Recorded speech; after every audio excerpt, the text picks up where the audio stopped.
네, 표창원의 뉴스 하이킥 3부 현장을 뛰는 기자, 사건의 핵심을 짚어내는 변호사와 함께 우리 사회를 속속들이 파헤치고 프로파일링하는 시간이죠. 사회 프로파일링 김준우 법무법인 덕수 변호사 나오셨고요. 오늘은 곽우신 오마이뉴스 기자가 함께합니다. 두 분 어서 오세요. 안녕하세요. 네, 안녕하세요. 오늘 제 시간에 왔습니다. 곽우신 기자 오랜만입니다. 잘 지내셨죠? 네, 잘 지내고 있습니다. 네. 네. 지금 유튜브로도 생중계되고 있습니다. 유튜브 댓글도 저희가 실시간으로 다 확인을 하고 있으니까요. 저희 모습을 보고 싶으시거나 댓글로 참여하시고 싶으신 분들 유튜브에서 표창원의 뉴스 하이킥을 검색해서 들어와 주시면 감사하겠습니다. 디스커버리 사모펀드 수사 이 얘기부터 좀 해볼까요? 환매 중단 사태를 빚은 부실 펀드인데요. 환매가 중단되고 34개월이 지나서 대표를 경찰이 소환했다고요? 네, 경찰은 2천억 원대의 환매 중단 사태를 벌인 장하원 디스커버리 대표를 소환을 했습니다. 예. 잘 알려진 것처럼 디스커버리 사모펀드 같은 경우에는 지난해 금융감독원이 은행 측에 이 판매가 불완전했다라는 사실을 인정을 한 건데요. 네. 수백억 원대의 피해를 보아서 사실은 일반 참여하신 분들 같은 경우에는 60에서 65% 정도밖에 지금 보상을 받지 못했습니다. 그게 최대치였고요. 예. 그래서 근데 지금 상황에서 이게 이제 과연 그러니까 그 당시 단순히 사모펀드의 이 은행 측의 실수만이 아니라 권력형 비리가 아니었느냐라는 의혹이 추가적으로 제기가 되면서 네. 경찰이 지금 갑작스럽게 좀 미묘한 시기에 수사에 나선 것으로 좀 보입니다. 권력형 비리가 아니냐라는 의혹이 제기된 이유가요. 이 펀드의 대표 장하원 대표죠. 이분이 청와대 정책실장을 지낸 장하성 주중대사 동생 친동생이죠. 네, 그렇습니다. 네. 예, 그리고 장대사와 고위급 인사들 이 펀드에 직접 거액의 투자를 했기 때문이지 않습니까? 네, 그렇죠. 김상조 정책실장이랑 장하성 지금은 주중 대사죠. 네. 그 분이 이제 한 60억 정도 투자했다고 지금 알려져 있는 상황인데요. 네. 고위직 공무원들 같은 경우는 직접적으로 주식 투자가 좀 어렵기 때문에 이런 예. 간접 투자 방식을 할 수밖에 없습니다. 조국 전 장관도 사실 이 사모펀드 관련해서 굉장히 논쟁이 됐기 때문에 네. 직접 투자가 좀 어렵다는 건 이제 청취자 여러분들도 상식으로 이제 알게 되실 것 같고요. 네. 그러니까 이제 이분들이 부동산을 투자를 할 수는 없었을 테니까 갖고 있던 돈을 아마 투자를 하는데 친동생이 하는 펀드라고 하니 예. 이제 여기에 돈을 넣었겠죠. 근데 이제 문제는 이게 그 손해를 봤으니까 네. 권력형 비리라고 얘기할 수 있을지는 또 의문일 수도 있고요. 왜냐하면 네. 이제 이익을 본 게 아니라 어쨌든 이분들도 투자를 해가지고 피해를 본 거기 때문에 예. 이제 이게 좀 약간 얘기가 다르죠. 문제는 이제 피해 보전 과정에서 이분들이 다른 일반 개인 투자자들에 비해서 피해를 적게 받은 것은 아니냐. 네. 요 정도가 좀 수사의 초점이나 혐의가 될 수 있지 않을까. 이분들과 국한에서는 물론 네, 이제 네. 투자 자체가 불안전 판매였거나 뭔가 공시 의무를 위반했다든가 이거는 그냥 장하원 대표나 이 펀드를 운영했던 주축 세력들이 무조건 책임져야 될 문제지. 이건 네. 권력과는 좀 무관한 문제긴 하죠. 그 두 가지 문제인 것 같아요. 제 생각에는요. 하나는 뭐냐면 과연 이러한 장하성 정책실장 등이 여기에 투자했다는 사실을 알렸느냐 주변에. 그래서 부당한 어떤 공적인 신뢰를 이 사모펀드에 얹어서 많은 분들이 투자하게끔 했느냐. 이게 하나인 것 같고요. 두 번째는 부실이 우려되는 상황. 일반 투자자들은 모르고 내부인은 알 때 과연 여기에 투자한 이 고위직들에게는 미리 환급을 해줬느냐, 네. 이 특혜해줬느냐, 네. 이 두 가지가 핵심일 것 같은데 어떻습니까? 이런 부분이 좀 나왔나요, 사실관계가? 그러니까 아직까지 그 부분이 사실 핵심인데 그 당사자들의 입장 표명을 보아도 좀 명쾌하게 그 부분이 정리가 좀 안 되는 것 같습니다. 아무래도 경찰 측의 수사가 좀 추가적으로 있어야 네. 윤곽이 드러나지 않을까 싶은데요. 당사자들 어떻게 반응을 하고 있습니까? 일단 장하성 대사 같은 경우에는 손실 보전을 받지 않았다. 그러니까 본인도 상당히 큰 피해를 보았다라는 요지로 입장을 냈고요. 손실 보전을 안 받았다는 것과 조기 환매를 안 받았다는 거는 똑같은 말은 아니잖아요. 그렇죠. 그 좀 다르죠. 그러니까 왜냐하면은 이 펀드가 이제 폐쇄형이나 개방형이냐 이제 차이가 있었는데 예. 일반 투자자들, 개인 투자자들 같은 경우에는 네. 이게 펀드가 중간에 수익률이 좋지 않거나 손해가 나더라도 중간에 뺄 수가 없었단 말이죠. 네. 약정된 기간 동안에는. 근데 예. 이게 이분들만 지금 거론되고 있는 사람들은 특혜 해성을 해가지고 중간에 미리 손실이 더 크게 나기 전에 뺄 수 있었던 거 아니냐, 계약 조건이 달렸었던 거 아니냐, 이게 지금 피해받은 개인 투자자들의 주장이거든요. 그럼 이 부분이 핵심적으로 네. 드러나야 되는데 예. 김상조 전 실장 같은 경우는 법 위반한 건 없다, 불법은 아니다라는 식으로만 이야기를 해서 네. 이제 불법이 아닌 것과 실제로 도덕적인 문제가 있었는지 네. 뭐 이건 또 좀 다른 문제 아니겠습니까? 그러니까요. 좀 명확히 좀 밝혀주셨으면 좋겠는데요. 우선 그 투자 시점은 언제입니까? 장하성 대사, 김상조 전 정책실장이 이 디스커버리 펀드에 투자한 시점은 정권 언제입니까? 극초반 2017년 7월 정도로 현재 알려져 있는데요. 네. 이제 장하성 대사가 그때 청와대 들어갔을 때고 김상조 교수가 이제 공정거래위원장으로 같이 취임했을 때죠. 아, 예. 근데 사실 이제 장하성 대사 같은 경우는 이제 원래 경영학과 교수고 네. 원래 이제 주주행동 자본주의 뭐 이런 그렇죠. 투명한 자본주의 이런 쪽이죠. 네. 어떻게 보면 이건 뭐 소위 뭐 좌파다 이렇게 얘기할 수 있는 포지션은 전혀 아니고 네. 소액주주 운동 많이 하셨죠. 네, 예. 그냥 뭐 미국식 자본주의에서 좀 더 이제 투명성을 강화하는 거 본인이 그런 것 때문에 행동주의 펀드라고 할 수 있는 장하성 펀드도 직접 운영했던 경험이 있기 때문에 그렇죠. 본인 입장에서는 뭐 부동산 투자보다는 펀드 투자하고 간접 투자하는 부분에 있어서 아마 도덕적이나 생리적으로 거부감은 전혀 없었을 겁니다. 그래서 뭐 동생이 하는 거니까 믿고 맡겼다가 이제 말하자면 본인 입장에서도 약간의 손실을 본 걸 텐데 네.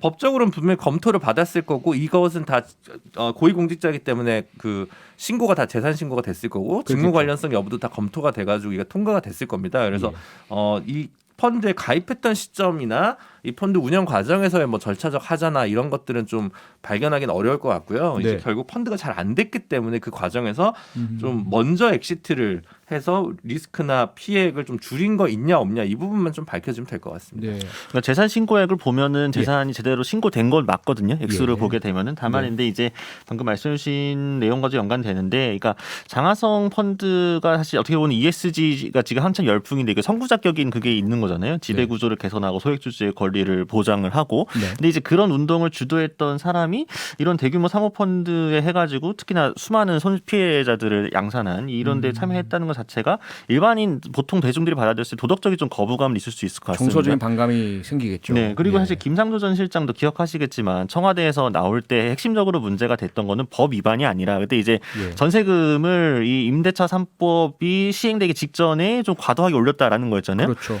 법적인 문제는 없었습니다만 도덕적인 책임을 지고 내려오게 된 거거든요. 네. 단순히 지금 이 문제에 대해서도 어쨌든 현 청와대 문재인 정부에 깊숙이 관여했고 참여했던 인사들이 단순히 난 법적으로 괜찮다 문제 없었다라고 할 게 아니라 네. 당초에 내세웠던 어떤 정부의 기조나 자신들이 평소에 얘기했던 그 신념이나 정책들과 좀 뭔가 위배되는 게 있으면 이번에 대해서 좀 대승적으로 깔끔하고 클리어하게 했으면 좋겠는데 네.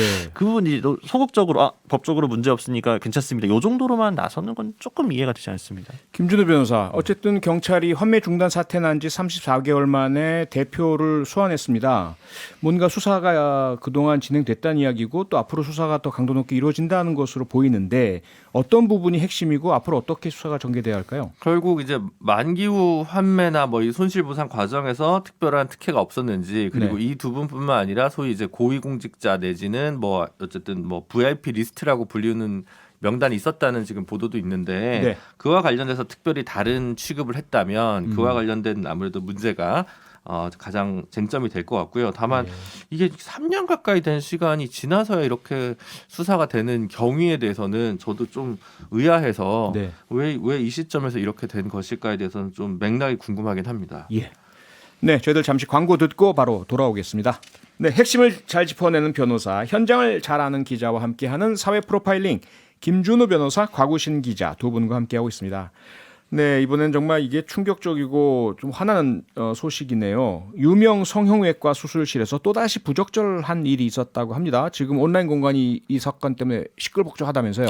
네, 유명 성형외과에서 가슴 수술 환자를 수술방에 약간 5시간 가량 방치했다 이런 주장이 제기가 된 겁니다. 예. 환자가 방치되는 동안에 이 수술방에 있던 간호사들은 외부 직원들까지 들어와서 함께 과자를 나눠 먹으며 시간을 보냈다라고도 하는데요. 예. 이 모습이 CCTV에 촬영이 됐는데 이 영상의 일부가 이제 캡처가 돼가지고 네. 피해자라고 주장하는 이 네티즌이 직접 온라인 커뮤니티에 올리면서 크게 화제와 논란을 낳고 있습니다.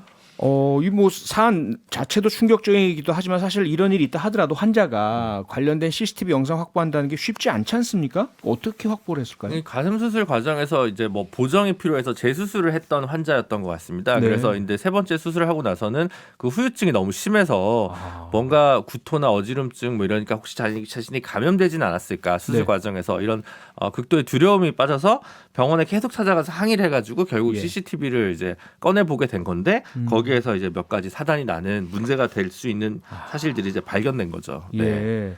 아니 지금 저도 이거 소식 듣고 막 화가 막 나는데 이 당사자는 영상 발견하고 이렇게 확인하시면서 너무 충격적이었을 것 같아요. 네, 그러니까 이 피해자분이 그 커뮤니티에 옮긴 말만 제가 그대로 전해드려도 충격이 전해질 것 같은데요. 네. 혹여나 내 나체 사진을 찍지는 않았을까? 누워있는 나를 보며 조롱하진 않았을까?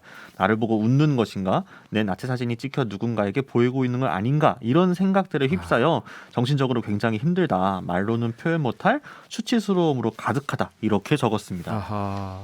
5시간 동안 마취된 환자를 방치하고 낄낄거리고 여러 사람이 한 곳에서 웅성거리고 있었다 이런 말씀인데 혹시 CCTV를 통해서 확인된 추가적인 사실들이 또 있나요? 보도를 구체 확인하신 분 청취자분들은 보셨겠지만 예. 이 의사분이 이제 그 가운도 안 입고 일반 평상복으로 입고 들어오고 뭐 위생 마스크나 뭐 두건 같은 기본적인 착장해야 될 의류도 제대로 갖추지 않고 이렇게 수술을 집도를 한 것으로 좀 알려져 있고요. 예. 이게 뭐 예전부터 사실은 이런 일들이 몇 년 전에도 계속 이런 반복해서 뭐 수술실 생일 파티 사건이라든가 몇 번 그렇죠. 있었습니다만 그렇죠. 그렇게 사회적 문제가 되고도 또다시 이런 일이 반복했다는 게 사실 가장 믿기 어려운 일이 아닌가 싶습니다. 예. 당연히 피해자 병원에 항의했을 테고 문제 삼았을 텐데요. 병원에서는 어떻게 뭐 인정하고 사과하고 이렇게 나왔나요? 네, 언론에 보도된 내용을 보면 예. 병원 측은 이 피해자에게 환자가 많아 여기저기 시술을 하러 다녔다 미안하다라고 사과를 했다고 합니다. 그러니까 네. 워낙 시술이 많았기 때문에 그렇게 좀 방치되어 있었다던 상황을 설명한 것 같은데요. 네. 이제 진료 기록부나 수술 일지 등은 작성하지 않았다라면서 이제 공개하지 않았습니다. 예. 이후에 병원 측은 그런데 이 피해자가 소송을 준비하자 태도가 달라졌다고 합니다. 네. 병원 측은 이 피해자에게 자신들은 잘못이 없다면서 로펌을 통해 맞대응하겠다 이런 입장을 전했다고 합니다. 네. 아니 사과를 하다 갑자기 법적 소송을 들어간다니까 잘못 없다. 김준호 변호사는 많이 이런 모습 보셨을 거 아닙니까? 근데 이제 찾아오시는데 네. 그래도 의료 전문 로펌들이 따로 있잖아요. 예. 그쪽을 좀 더 이제 많이 가시니까 예. 잡기가 힘들더라고요. 손님 잡기가. 아하. 지금 유튜브로 데이지님께서요. 저 사건은 피해자에게 평생 트라우마로 남을 거예요. 안 그렇겠습니까? 당연히 그렇겠죠. 그래서 이게 예. 네, 이게 사실 이제 결국 이제 인과관계 입증하는 부분에서 네. 민사상 손해를 어떻게 될 거냐라는 좀 문제가 될 거거든요. 그러니까 네. 정신적인 충격 입증이 다 어려우니까 아마 정신적인 충격 부분에 관련해서 위자료를 결국 산정하게 되겠지만 네. 지금 이분 같은 경우는 본인이 인터넷에 남긴 글을 통해서 보면 뭐 구토, 어지럼증 이런 게 있는데 예. 그럼 수술실에 들어가지 않아야 될 물건은 뭐 휴대폰이라든가 뭐 과자라든가 이런 것들이 오염이나 감염 가능성이 있기 때문에 네. 그런 부분에 가지고 주장을 하겠지만 이 구체적 인과관계가 입증하기 되게 어려워서 예. 그 부분 때문에 이제 소송의 난이도라든가 아니면 실제로 규명하기 어려운 지점이 분명히 있을 겁니다. 네네. 그런데 다른 한편으로는 이게 의료법에 뭐 무슨 매뉴얼 같은 데 이런 게 분명 있겠지만 네. 법에는 이제 특별히 이런 규정은 없죠. 의료법이 주로 처벌하는 건 무면허 의사라든가 네. 뭐 의료인 자격이 없는 사람들이 뭐 병원을 만든다든가 이런 게 이제 가장 센 처벌이고요. 네. 다만 이제 의료법 66조에 보면 품위 유지 위반일 경우에 최대 1년까지 자격 정지를 할 수 있는 처분을 할 수 있도록 되어 있습니다. 그래서 네. 이 사건 같은 경우에 사회적으로 문제가 되고 CCTV에서 증거가 있기 때문에 그 부분을 가지고 좀 세게 다퉈볼 수 있는 네. 면이 있을 것 같습니다. 아하, 그러니까 법적으로는 상당히 좀 어려운 인과관계 입증이 어려운데 징계적인 처분을 가능할 수도 있겠다 이런 말씀이에요. 네, 근데 불법행위 자체에 대해서는 뭐 어느 정도 수준까지 될지가 조금 미지수인 거죠. 액수가 뭐 분명히 뭔가 문제가 있었다고 보여지니까 네. 그와 관련돼서 인정은 되겠지만 네. 그 액수 범위를 어떻게 확정하고 입증해내느냐가 만만치 않은 싸움, 법정 싸움이 될 것 같습니다. 네, 앞서도 과거 사례들도 말씀 주셨지만 자꾸 이 수술실 내에서 이런 문제가 생기니까 환자는 마취 상태에서 전혀 어떤 일인지 모르고요. 수술실 내 CCTV를 설치하는 것을 법제화하자, 의무화하자 이런 그 법안이 제출됐고 아주 그 어려운 난관을 거쳐서 결국 의료법 개정안이 통과가 됐잖아요. 네, 그렇죠. 근데 아직 시행은 안 되고 있는 상태인 거죠? 네, 통과는 됐는데 이제 시행 시점은 내년 9월 25일입니다. 그리고 네. 기억하시겠지만 이때 굉장히 좀 첨예한 법안이었고 여야 네. 입장도 달랐고 또 직능단체들 입장도 있었기 때문에 굉장히 어려운 이게 고난의 길을 겪고 통과가 됐는데 네. 아시겠지만 이제 지금 이 통과된 법은 수술실에 한정해서 CCTV 설치를 의무화를 한 법안입니다. 그런데 네. 이제 최근에는 CCTV 설치 의무화 내용의 의료법 개정안을 내서 수술실 외 지역에도 CCTV를 좀 확대해야 되는 거 아니냐 이런 목소리들이 있거든요. 네. 그러니까 최근에 성남 소재 한 병원에서 의사가 수면 내시경 중에 흡연을 하는 일이 발생을 했는데 이게 이제 수술실 안에 있는 부분만 촬영을 하다 보면 아무래도 제한적으로밖에 확인할 수 없다 보니까 네. 수술실만이 아니라 좀 범위를 넓히자라는 논의가 진행되고 있습니다. 수면 내시경이 이루어지는 곳은 수술실은 아니니까요. 네네네, 아, 그렇죠. 그래서 그렇군요. 지금은 제외되고 있는 상황이거든요. 네. 근데 수면 내시경 중에 이제 사망 사고가 있기도 했었죠. 네. 작년에는 또 남성 간호조무사가 수면 내시경을 받다 의식이 없는 피해자의 신체 부위를 만지거나 몰래 촬영해 경찰에 붙잡히기도 했습니다. 그래서 네. 관련 사고들이 계속 연이어 이어지고 있다 보니까 물론 아직 법이 시행도 안 됐지만 네. 환자분들로서는 굉장히 좀 입장이 불안할 수밖에 없는 거잖아요. 그렇죠. 이 법이 시행된다고 해서 그럼 과연 이런 일들을 막을 수 있겠느냐라는 의문들이 있기 때문에 더 네. 개정 목소리가 높아지는 것 같습니다. 네. 사실 다 직능단체 입장에서 좀 갈리는 것 같은데 예. 어떻게 보면 이제 큰 병원에서는 이런 일이 있기가 사실 어렵습니다. 보는 눈도 너무 많겠고 그렇죠. 최소한의 어떤 규율이나 이런 것들이 있기 때문에 네. 다만 이제 의료 사고와 관련해서 적극적인 의료 행위를 오히려 주저하게 되지는 않겠냐 이런 식으로 이제 논리를 많이 피신 것 같은데 네네. 사회적으로 문제가 많이 된 거는 사실은 그 조금 작은 병원들에서 오히려 특히 뭐 성형외과나 피부과나 뭐 이런 데서 좀 많이 발생을 좀 하고 있는 것 같아서 예. 오히려 그 의협이나 뭐 큰 병원들에서 내는 목소리가 생각하고 있는 그 필드의 현장과 지금 사회적으로 논란이 되고 있는 그 현장이 좀 약간 서로 다른 결을 갖고 있어서 네. 사실은 의사 단체들에서 얘기하는 부분이 아주 논리적이지 않거나 이런 얘기는 아닙니다만 그리고 또 이제 수술 받는 당사자들의 어떤 인권을 생각해서도 뭐 촬영이 반드시 필요하냐라는 의문도 또 있을 수는 있습니다만 네. 현재 일어나는 보면 적어도 이 그 뭐 피부과 성형외과 뭐 이런 쪽에서는 좀 더 훨씬 더 많은 문제가 발생해서 규제가 일정 필요하지 않을까 싶습니다. 그러게요. 네, 이번에는 교사들 얘기를 좀 해보겠습니다. 약 5천 명의 교사들이 인사혁신처에 탄원서를 제출했다면서요? 네, 3D 프린터를 활용해서 수업을 하다가 육종암에 걸린 3명의 교사에 대해서 공무상 재해를 인정해달라는 탄원서였습니다. 네. 육종암은 인구 10만 명당 1명 정도 발병하는 것을 알지 희귀암인데 3D 프린터 관련 수업 교사들이 3명이나 이 희귀암에 걸린 것은 단순히 우연으로 보기 어렵기 때문에 공무상 재해로 인정해줘야 한다라는 논리였습니다. 네. 유족들 그리고 교사들 5천 명 이분들의 주장은 3D 프린터 사용 수업이 암이라는 질병으로 이어졌다. 인과관계가 있다. 이런 말씀이잖아요. 네, 지금 고 서울 교사라고 그 경기과학고에서 교사로 재직해서 2018년에 육종암 진단을 받고 2020년에 사망한 분이 계시고요. 네. 같은 학교에 한 분이 암 판정을 받으셨고 예. 다른 지역에 있는 또 과학고 교사 한 분도 이제 암 판정을 받았다고 하는데 네. 육종암이라는 게 암 중에서도 굉장히 희귀 질환이고 그렇죠. 그래서 이게 좀처럼 걸리지 않는데 이 직무상 그 인과관계나 이런 부분에서 인사혁신처에서 이분들은 이제 그 공무원 신분이어서 네. 이쪽에서 판단을 하게 되는데 아직까지 조사가 늦어지고 있으니까 네.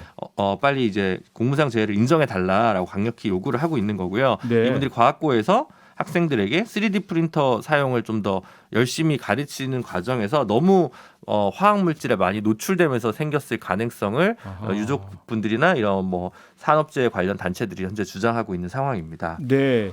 육종암 사실 제가 소방관들 중에서 육종암에 그 걸리신 분들 공무상 재해 인정 받으시도록 도와드리다가 듣긴 했는데 이게 참 희귀암이잖아요.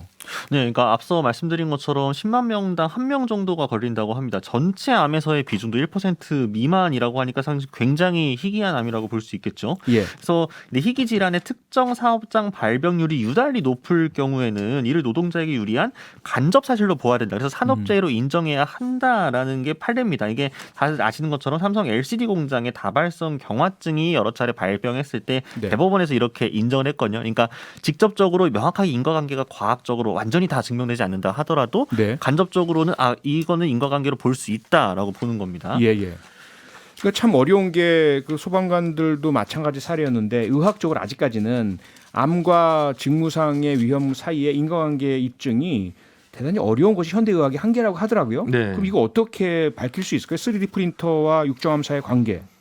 그러니까 현재 이제 그 많은 연구들이 있었는데 네. 3D 프린터를 사용한다고 해서 물론 3D 프린터에 따라 다르겠습니다만 3D 프린터가 문제라기보다는 3D 프린터를 에서 이때 어떤 산출물을 만들 때 주로 사용하는 주요 소재들 그 소재들이 이제 가열됐을 때 이게 예. 이제 뭔가 굉장히 좀 독성 있는 물질들이 굉장히 많이 나온다는 것이고 아하. 그렇다 보면 거의 이제 화학 공장 수준의 어떤 이런 예. 문제가 될 텐데 일반 교실에서 일반적인 환기구나 뭐 이런 거 전혀 돼 있지 않고 안전 시설이나 뭐 예를 들어 뭐 이렇게 특별히 뭐 마스크. 뭐 안전 마스크나 뭐 이런 것들이 전혀 돼 있지 않은 상황에서 그냥 뭐 재밌네 이러면서 이렇게 보고 있다가 열성적으로 가르치던 교사들이 이런 변을 당했기 때문에 네. 일단 좀 이건 전향적으로 인사혁신처에서 좀 이걸 판단해주고 예. 그다음 이제 3D 프린터가 지금 전국적으로 뭐 학교 일선에도 뭐 만몇천 대인가 어마어마하게 지금 되어 있는데 상당히 장려하고 있죠 지금. 네, 이와 관련된 안전 체계나 관리 체계 뭐 이런 것들을 좀 개선 방안이 빨리 마련되고 그와 네. 관련된 예산도 함께 편성돼야 될 것으로 보여집니다. 혹시 해외에서도 이런 위험성에 대한 이야기들이 좀 있었나요? 3D 프린터? 뭐 예, 3D 프린터 관련해가지고, 그러니까 예. 이게 지금 저희 이 사건처럼 대규모로 뭐 이렇게 크게 논란이 된 적은 이게 드물긴 한데요. 네. 그러니까 3D 프린터가 활용해가지고, 그러니까 북미 같은 경우에서도 무슨 요 유명 안전 인증 기업이 그 위험성을 경고한 바 있다라고 할 정도로, 그러니까 사실 업계에서는 이미 어느 정도 알려진 겁니다. 그러니까 가능성은 이미 알고 네. 있었다는 이야기네요. 네, 그러니까 2019년도에 업계에서 이런 얘기 나올 정도면 그 전부터 3D 프린터 기술과 관련해가지고 이게 뭔가 좀 건강과 관련해서 인과성이 좀 있지 않을까라는 의구심들은 계속 물음표가 제기됐던 거였는데 예. 하지만 아무래도 이런 이 신기술과 관련돼서는 뭔가 그 기술의 경제성이라든가 이 기술이 갖고 올 어떤 유토피아적인 장밋빛 미래만 좀 많이 그려지고 정부에서도 많이 그런 기술적으로 장려를 하지만 네. 위험성에 대한 경고라든지 좀 그런 조치들은 많이 미흡하다 보니까 여기서도 예. 그 속도의 차이가 결국 이런 사태까지 오게 만든 게 아닌가 싶긴 합니다. 사실 공무상 재해 인정 정말 까다롭고 힘들고 어렵고요. 육종암 같이 인과관계 밝히기 어려운 희귀암 같은 경우 더 힘든다는 것이 아마 우리가 다 알고 있긴 하지만 이게 벌써 1년이 넘었다면서요. 근데 그동안 결론을 내리지 못하고 있다. 이거는 거의 직무유기에 가까운.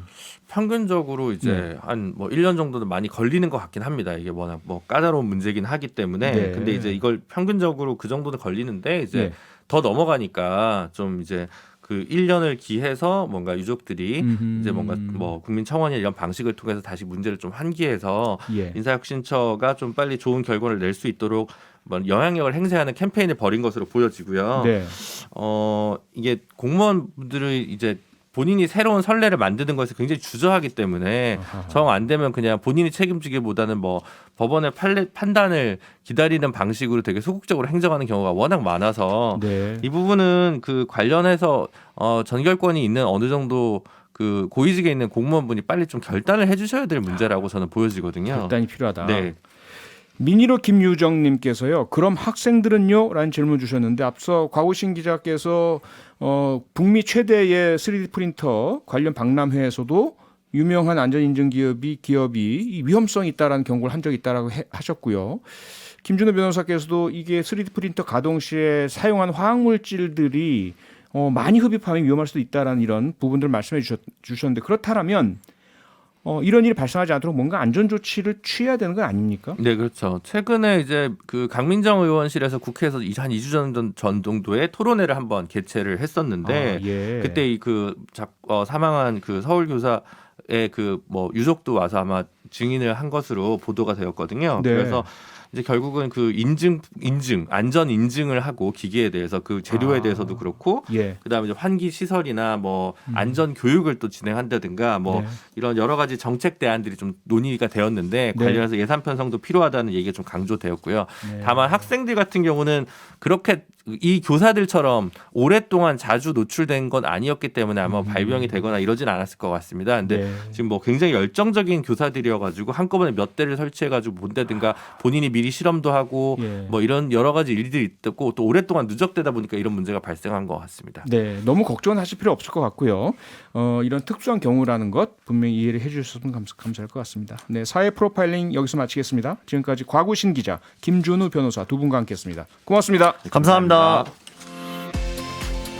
평일 저녁 6시 5분에 여러분을 찾아갑니다. MBC 라디오 표창원의 뉴스 하이킥.